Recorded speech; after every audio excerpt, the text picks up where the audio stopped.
Êtes-vous comme moi un passionné du MMA? Je suis abonné à différentes chaînes YouTube, celle de Clément Marcoux, La Sueur, Fight Minds, Pugilat, MMA Fanatique, j'en oublie, Ilyes aussi, voilà, j'en oublie certains. C'est vraiment passionnant tout ce que vous partagez. Et je suis de près maintenant depuis plusieurs années le MMA et j'ai eu à cœur de créer ma propre chaîne YouTube parce que j'ai aussi des choses à dire. Alors cette nouvelle chaîne s'appelle LNG 21. Les nouveaux gladiateurs du XXIe siècle. La comparaison avec les gladiateurs se limitera ici à l'aspect mental, le courage, la bravoure qu'avaient ces gladiateurs, mais cela s'arrête là puisque les gladiateurs de l'époque vivaient rarement au-delà de 30 ans, étaient souvent des prisonniers de guerre et ils gagnaient très, très mal leur vie, voilà, excepté quelques exceptions, voilà, ce qui était très célèbre. Alors samedi soir, un événement important, très important nous attend. C'est la deuxième session de l'UFC à Paris. Et je vais vous parler des combats qui, moi, m'enthousiasment, voilà, qui suscitent chez moi un vif intérêt. Alors, les deux combats qui suscitent le plus d'intérêt pour moi, c'est le combat de Benoît Saint-Denis contre Thiago Moises et Manon Fiorot contre Rose Namajunas. Mais il y a aussi Taylor Lapillus contre Lougrane et William Gomis contre Yanis Gemouri. Alors, voilà, il y a plein de choses à dire, des choses vraiment qui viennent du fond de mon cœur lorsque j'ai appris notamment les derniers bouleversements. Et puis j'ai suivi la carrière de Benoît Saint-Denis, de Manon Fiorot et Cyril Gane aussi, j'en parlerai un peu plus tard. Je suis moins enthousiaste à l'idée de ce combat, mais il faut qu'il ait lieu quand même ce combat. Depuis sa défaite contre John Jones, c'est assez difficile pour lui. Alors dans l'ordre, le combat de Taylor Lapillus contre Lougrane. Faut savoir que Lougrane, normalement, il devait rencontrer Gemouri. C'était censé être un guet-apens pour Yanis Gemouri. Et finalement, ça va devenir un guet-apens pour Lougrane. Parce que là, il tombe contre Taylor Lapillus. Et voilà. Ça va être une sacrée surprise pour Lougrane. En tout cas, sur le papier, Taylor Lapillus est largement favori. Mais nous savons qu'en MMA, tout peut arriver. N'importe qui peut se faire connecter. Mais bon, on va être chauvin. Et je vois largement gagnant Taylor Lapillus. Cependant, il ne faut pas sous-estimer la mentalité des Irlandais. On l'a vu encore récemment avec Sean O'Malley. Puis nous avons le fameux Conor McGregor. Et surtout, Lougrane est plus jeune et puis il est invaincu. Hein, il a 8-0, je crois. Lapillus, lui, il a une seule défaite, je crois, 10 victoires, une seule défaite. Donc c'est un combat qui s'avère quand même être intéressant. À voir ce que ça va donner. Je ne vais pas m'attarder davantage sur ce combat. Voilà, je voulais en parler. Je donne le favori Lapillus.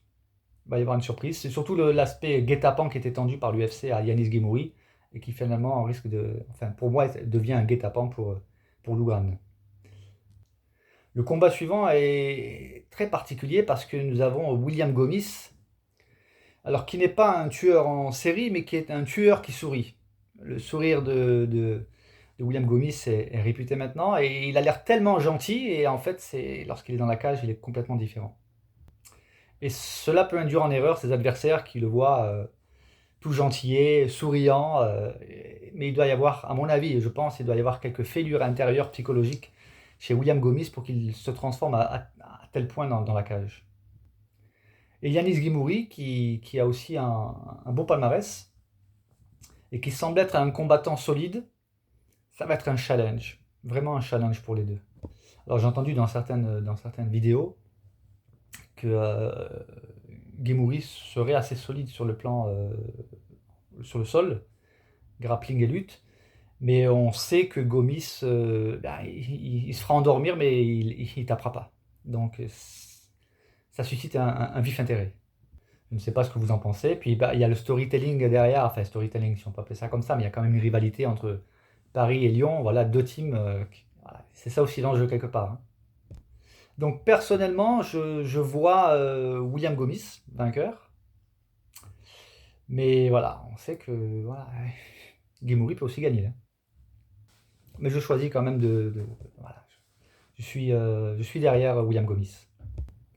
À présent, voilà, j'aimerais parler de Benoît Saint-Denis, qui est un phénomène incroyable, un combattant hors pair, un guerrier dans l'âme. Son surnom God of War, il le porte bien. Et Thiago Moises, voilà, ça va être. Pour moi, c'est cuit pour lui. Sur le plan des palmarès, Benoît Saint-Denis est à 10, 11-1. Et encore cette défaite, on le sait, voilà, on l'a entendu un peu, on l'a entendu de partout, puis on l'a vu. Voilà, c'est pas véritablement une défaite. Perdre contre quelqu'un qui est dopé à donf, c'est pas une défaite, hein. Quant à Thiago Moises, lui, il est à 17-6. C'est un sacré client, mais voilà, je donne Benoît Saint-Denis largement favori. Pour moi, Benoît Saint-Denis va lui rouler dessus. Je vois un. Si c'est pas un KO premier, ça sera un KO deuxième. Je ne vois pas aller jusqu'au troisième. Maintenant, je peux me tromper. Mais quand on voit l'énergie que déploie Benoît Saint-Denis quand il est dans la cage, c'est un lion, hein. Un prédateur qui se jette sur sa proie. Et comme Benoît Saint-Denis le dit dans ses interviews, il s'efforce d'être fort dans tous les domaines du MMA, dans tous les aspects du combat du MMA. Et on a pu le voir dans la cage, hein. Que ce soit au sol, en lutte, grappling ou en strike, il est à la hauteur. Et puis surtout le mental. Je ferai une vidéo spécifique lorsque j'aborderai parce que je vais faire une vidéo spéciale sur le phénomène. Alors quand je dis le phénomène, vous avez certainement deviné qui est le phénomène. Cédric Doumbé. Cédric Doumbé, le phénomène. Voilà, chez lui, ce qui est très fort aussi, c'est le mental, mais je ne vais pas spoiler. Je me réserve tout ce que j'ai à dire sur ce phénomène incroyable qu'est Cédric Doumbé. Et ce mental-là, on le voit de manière très flagrante, avec beaucoup d'intensité chez Benoît Saint-Denis. En tout cas, moi, je suis hyper fan de ce combattant, qui est humble, posé, qui parle pas beaucoup, et enfin, il parle beaucoup, mais dans la cage. Quant à Thiago Moises, ben, on ne va pas le sous-estimer, mais pour moi, Benoît Saint-Denis est largement au-dessus. Alors, comme le dit Benoît Saint-Denis, eh ben, il a deux bras, deux jambes, il n'est pas invincible, et enfin, pour l'instant, il est invaincu, excepté cette défaite qui n'en est pas une. Mais voilà, tout est possible, donc c'est un MMA. Et personnellement, je vois quand même BSD lui rouler dessus. Alors ce combat était hyper intéressant parce que même si je vois Benoît Saint-Denis gagner, il a un client en face, ça va être un beau combat, il va y avoir du fight parce qu'il lâche rien non plus en face, hein. Je dirais que c'est un Benoît Saint-Denis version 1.0-1, quoi. Si je peux, voilà, j'ai inventé une nouvelle expression. Voilà, je ne vais pas en dire plus, j'en dirai plus après les combats. Il y aura certainement beaucoup de choses à dire. Et maintenant, je passe à Manon Fiorot. Alors, j'ai pu regarder le reportage le récent reportage qui est passé sur la chaîne de RMC Sport. Un reportage très émouvant, magnifique.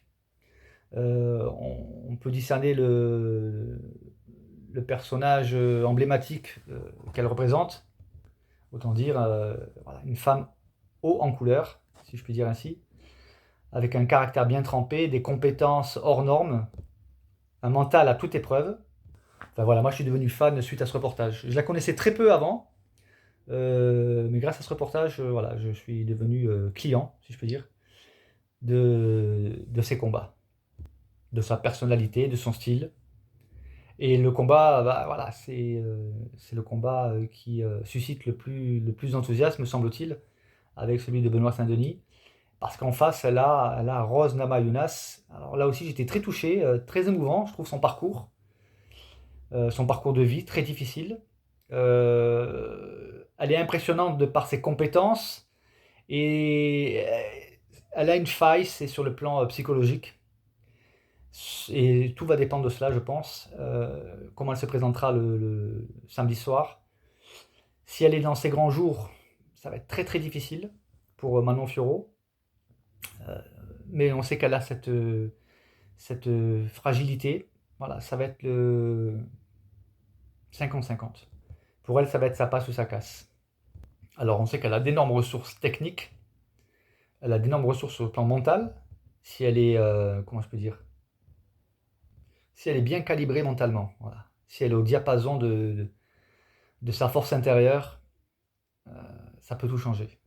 Cependant, malgré tout, je pense que le plan technique, sur le plan de la puissance, de la, du mental, Manon est au-dessus. Elle est très stable psychologiquement, ce qui n'est pas le cas de Rose.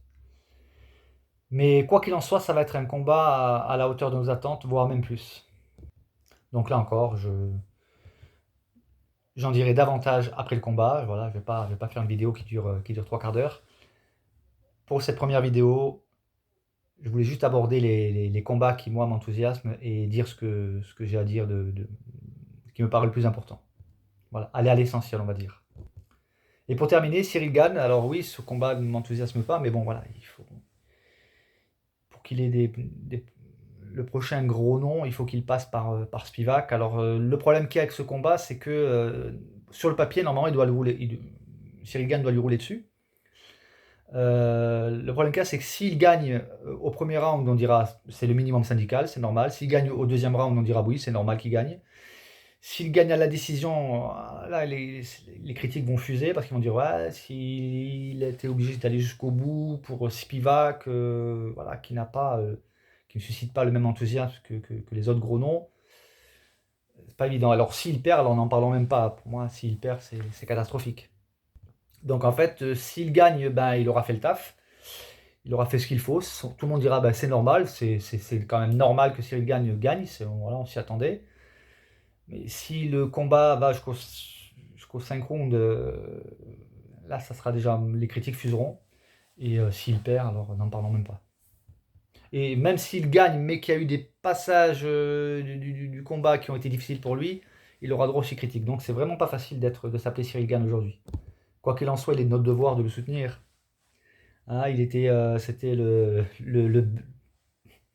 super-héros lors du dernier UFC Paris. Et puis voilà, aujourd'hui, il est à la limite de tomber dans les oubliettes quant à la célébrité du vainqueur.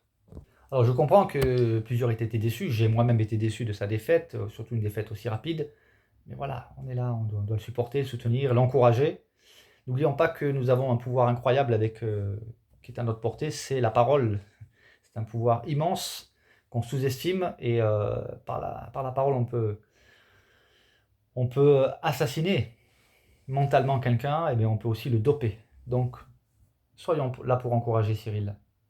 Alors, comme j'ai pu l'entendre dans plusieurs vidéos de chaînes spécialisées, Spivak ne serait pas talentueux, mais serait un bosseur. Et il faut toujours se méfier des bosseurs. Parce qu'à la limite, il n'a rien à perdre, il a tout à gagner. Donc je pense qu'il livrera une belle prestation. Mais normalement, Cyril Gane doit lui rouler dessus. Alors, je pense qu'on peut être quasiment certain que Spivak va. Enfin, le game plan, à mon avis, ça va être d'aller au sol contre Gain. Mais je crois que Cyril Gagne s'est très très bien entraîné dans ce domaine et qu'il va nous surprendre.